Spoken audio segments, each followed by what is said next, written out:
So shout out to the Galix on Twitter for posting this. But they posted Samsung's 2025 US phone lineup.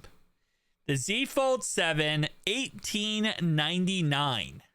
Z Flip 7, $1,099. The Z Flip 7 Fan Edition, which I honestly think they're just going to call the Z Flip Fan Edition. I don't think they're going to put a number on there, mainly because it's kind of how Samsung works. They're just going to be first gen product of the Fan Edition lineup. This is going to be separate from the actual Flip lineup, right? You got the Fold, the Flip, and now you got the Fan Edition lineup. So I don't think they're going to name it the Z Flip 7 Fan Edition, or they would name it the Z Flip 6 Fan Edition if they did. I don't think they'd do the 7, but still, okay. $799, which I'm always in my brain, whenever I thought about what would the price of the Fan Edition be, I feel like $699 is the number. Because right now, Apple is getting a lot of crap with their special or their SE edition that they normally release. They now have it as just the E, the 16E. And a lot of people are mad about it because that's $599 and it's not as affordable as budget anymore. I feel like Samsung's going to take that price tag of $599, add $100, and make it $699.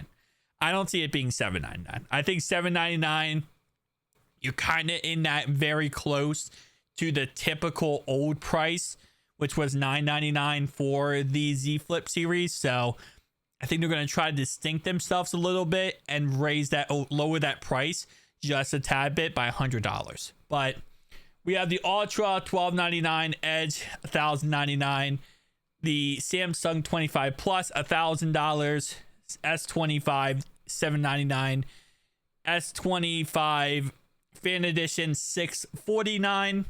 And this is, again, perfect example here why I think we're going to see it be $699. Because the S25 Fan Edition is going to be $649. $50 more, you can get the Flip Series Fan Edition. So I think that's going to be the selling point. A56 is $499. A36 is $399. And then A26 $299. And then A16 is $199. So if you're wondering, well, where's the Galaxy G? Yep, called the G. The Galaxy G, or the Galaxy Tri-Foldable Phone, whatever you want to call it, that's going to be released at most likely $24.99 is what I'm seeing right now as the rumored price tag. But I would guess it would be $3,000, kind of like Huawei's, release. But right now, the speculation is it's going to be $24.99. Actually, is not that bad of a price tag. I think it's going to be $3,000. I'll be honest. I think $3,000 is kind of the lucky number. But see you guys next one, though. Peace out.